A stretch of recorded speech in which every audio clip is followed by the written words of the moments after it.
2. ಸ್ವಾತಂತ್ರ್ಯ ಸ್ವರ್ಗ. ಡಾ. ಎಂ. ಅಕಬರ ಅಲಿ. ಪ್ರವೇಶ.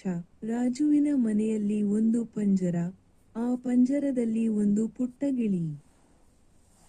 ಆ ಗಿಳಿ ಮನೆಯವರಿಗೆಲ್ಲ ಅಚ್ಚುಮೆಚ್ಚು. ಕೆಲವು ದಿನಗಳ ಅನಂತರ ಗಿಳಿ ಸರಿಯಾಗಿ ಕಾಳು ತಿನ್ನುತ್ತಿಲ್ಲ.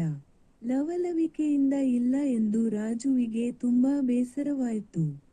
ಅದನ್ನು ತನ್ನ ಮನೆಯ ಪಕ್ಕದಲ್ಲಿದ್ದ ಪಶು ವೈದ್ಯರಿಗೆ ಹೇಳಿದ.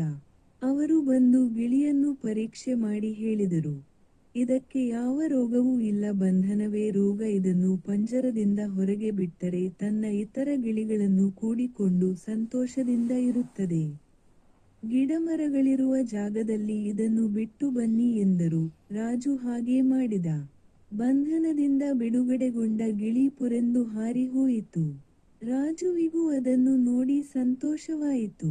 ನನ್ನನ್ನು ನನ್ನ ಮನೆಯಿಂದ ದೂರ ಮಾಡಿ ಗಿಳಿಯಂತೆ ಬಂಧನದಲ್ಲಿಟ್ಟಿದ್ದರೆ ಏನಾಗಬಹುದಿತ್ತು ಎಂದು ರಾಜು ಯೋಚಿಸತೊಡಗಿದ. ನಿರ್ಭೀತ ನಿರ್ಮುಕ್ತ ಮನವು ತಾನೆಲ್ಲಿಹುದು, ಅಭಿಮಾನಧನವೆನಿಪ ಮಸ್ತಕವದು, ಜಗ್ಗದೆಯೇ ಕುಗ್ಗದೆಯೇ ತಗ್ಗದೆಯೇ ಬಗ್ಗದೆಯೇ ಮೇಲೊಗದಿ ನೀಟಾಗಿ ನಿಂದಿರುವುದು. ಸ್ವಾತಂತ್ರ್ಯ ಸ್ವರ್ಗದಲ್ಲಿ. ಓ ತಂದೆ, ಏಳಲೈ ಬಾಳ ನಾಡೆಮ್ಮದು. ಅರಿವು ತಾನ್ ಸರ್ವಸ್ವತಂತ್ರವಾಗಲಿಹುದು. ಸಂಕುಚಿತತನ ಮನೋವೃತ್ತಿಯಳಿದು ವಿಶ್ವವೆಂಬುವುದೆಲ್ಲ ಹೋಳು ಹೋಳಾಗದೆಯೇ ಒಂದಾಗಿ ಚೆಂದಾಗಿ ಬಾಳುತ್ತಿಹುದು. ಅಲ್ಲಿ ಆ ಸ್ವಾತಂತ್ರ್ಯ ಸ್ವರ್ಗದಲ್ಲಿ. ಓ ತಂದೆ, ಏಳ ಬಾಳ ನಾಡೆಮ್ಮದು.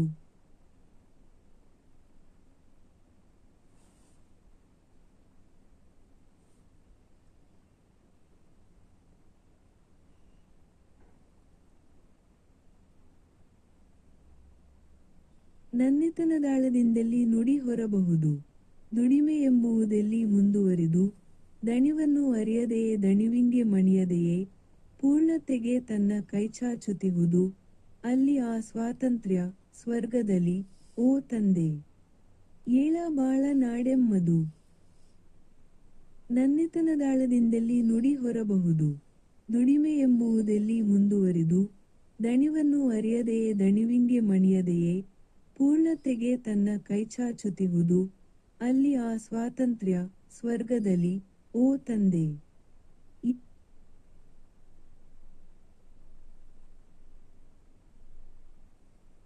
ಸಂಪ್ರದಾಯದನಿಷ್ಠ ರೂಢಿ ನಿಯಮಗಳೆಂಬ ನಿರ್ಜನದ ಮರುಭೂಮಿ ಹರಹಿನಲ್ಲಿ ಸುವಿಚಾರವೆಂದೆಂಬ ಪರಿಶುದ್ಧ ವಾಹಿನಿಯು ಹರಿಗಡಿಯದೆಯೇ ಮುಂದುವರಿಯುವಲ್ಲಿ. ಅಲ್ಲಿ ಆ ಸ್ವಾತಂತ್ರ್ಯ ಸ್ವರ್ಗದಲ್ಲಿ. ಓ ತಂದೆ, ಏಳಲೈ ಬಾಳ ನಾಡೆಮ್ಮದು. ಸಂಪ್ರದಾಯದನಿಷ್ಠ ರೂಢಿ ನಿಯಮಗಳೆಂಬ ನಿರ್ಜನದ ಮರುಭೂಮಿ ಹರಹಿನಲ್ಲಿ ಸುವಿಚಾರವೆಂದೆಂಬ ಪರಿಶುದ್ಧ ವಾಹಿನಿಯು ಹರಿಗಡಿಯದೆಯೇ ಮುಂದುವರಿಯುವಲ್ಲಿ. ಅಲ್ಲಿ ಆ ಸ್ವಾತಂತ್ರ್ಯ ಸ್ವರ್ಗದಲ್ಲಿ. ಓ ತಂದೆ, ಏಳಲೈ ಬಾಳ ನಾಡೆಮ್ಮದು.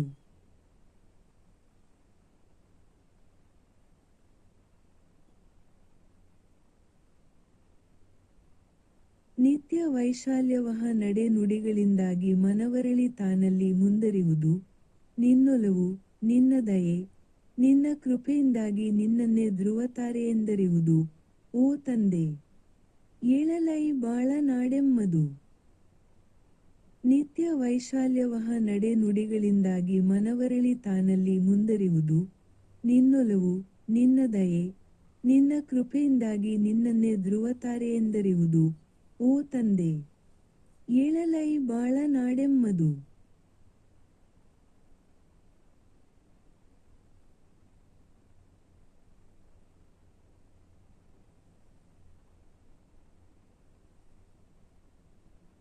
ಏಳಲೈ ಬಾಳ ನಾಡೆಮ್ಮದು. ಕ್ಷೇತ್ರ ಆಲಿಸುವುದು.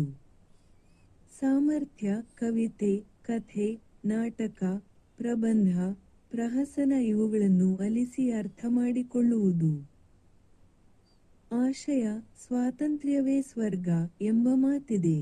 ಆ ಸ್ವಾತಂತ್ರ್ಯ ಎಂತಹ ಸ್ವರ್ಗವಾಗಬೇಕು ಎಂಬುದು ಪ್ರಶ್ನೆ. ಅದು ಸ್ವೇಚ್ಛೆಯ ಸ್ವರ್ಗವಲ್ಲ. ಅಲ್ಲಿ ಹೆದರಿಕೆ ಇರುವುದಿಲ್ಲ. ನಾವು ನಮ್ಮ ಬಗ್ಗೆ, ನಮ್ಮವರ ಬಗ್ಗೆ, ನಮ್ಮ ನಾಡಿನ ಬಗ್ಗೆ ಹೆಮ್ಮೆಯಿಂದ ತಲೆ ಎತ್ತಿ ನಡೆಯುವಂತಿರಬೇಕು ಎಲ್ಲರೂ ಒಂದು ಎಂಬ ಭಾವನೆ ಇರಬೇಕು. ಸಂತಸದ ದುಡಿಮೆಯಾಗಬೇಕು. ಒಳ್ಳೆ ವಿಚಾರಗಳು ನಮ್ಮ ಮನಸ್ಸಿಗೆ ಹರಿದು ಬರುವಂತಿರಬೇಕು. ಜೀವ ಪ್ರೀತಿಗೆ ಅಲ್ಲಿ ಅವಕಾಶವಿರಬೇಕು. ಅಂತಹ ಸ್ವಾತಂತ್ರ್ಯವೇ ಸ್ವರ್ಗ.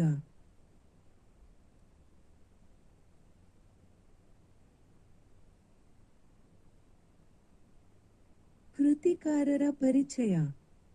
ಡಾ. ಎಂ. ಅಕಬರ ಅಲಿ ಅವರು 1925 ಮಾರ್ಚ್ 3 ಬೆಳಗಾವಿ ಜಿಲ್ಲೆ, ಹುಕ್ಕೇರಿ ತಾಲ್ಲೂಕಿನ ಉಳ್ಳಾಗಡ್ಡಿ ಖಾನಾಪುರದಲ್ಲಿ ಜನಿಸಿದರು. ಬೆಳಗಾವಿ, ಸಾಂಗ್ಲಿ ಹಾಗೂ ಪುಣೆಗಳಲ್ಲಿ ತಮ್ಮ ವಿದ್ಯಾಭ್ಯಾಸ ನಡೆಸಿದರು. ಮೈಸೂರಿನ ಅಂಚೆ ಮತ್ತು ತೆರಪಿನ ಶಿಕ್ಷಣ ಸಂಸ್ಥೆ, ಇಂದಿನ ಕರ್ನಾಟಕ ಮುಕ್ತ ವಿಶ್ವವಿದ್ಯಾನಿಲಯ ಯಲ್ಲಿ ಪ್ರಾಧ್ಯಾಪಕರಾಗಿ ನಿವೃತ್ತರಾಗಿದ್ದಾರೆ. ಡಾ. ಅಕಬರ ಅಲಿಯವರು ವಿಷಸಿಂಧು ಎಂಬ ಅಷ್ಟಷಟ್ಪದಿಗಳ ಸಂಗ್ರಹವನ್ನು, ನವಚೇತನ, ಗಂಧಕೇಶರ, ಸುಮನ ಸೌರಭ ಎಂಬ ಕವನ ಸಂಗ್ರಹಗಳನ್ನು, ಅವ್ವ ಎಂಬ ಚುಟುಕುಗಳ ಸಂಗ್ರಹವನ್ನು, ನಿರೀಕ್ಷೆಯಲ್ಲಿ ಎಂಬ ಕಾದಂಬರಿಯನ್ನು ರಚಿಸಿರುವರು. 1989 ಕರ್ನಾಟಕ ವಿಧಾನ ಪರಿಷತ್ ಸದಸ್ಯರಾಗಿದ್ದರು. ಇವರಿಗೆ ಕರ್ನಾಟಕ ಸಾಹಿತ್ಯ ಅಕಾಡೆಮಿ ಪ್ರಶಸ್ತಿ ಲಭಿಸಿದೆ. ಈ ಕವನವನ್ನು ಅವರ ಆರಿಸಲಾಗಿದೆ. ತಮಸಾ ನದಿ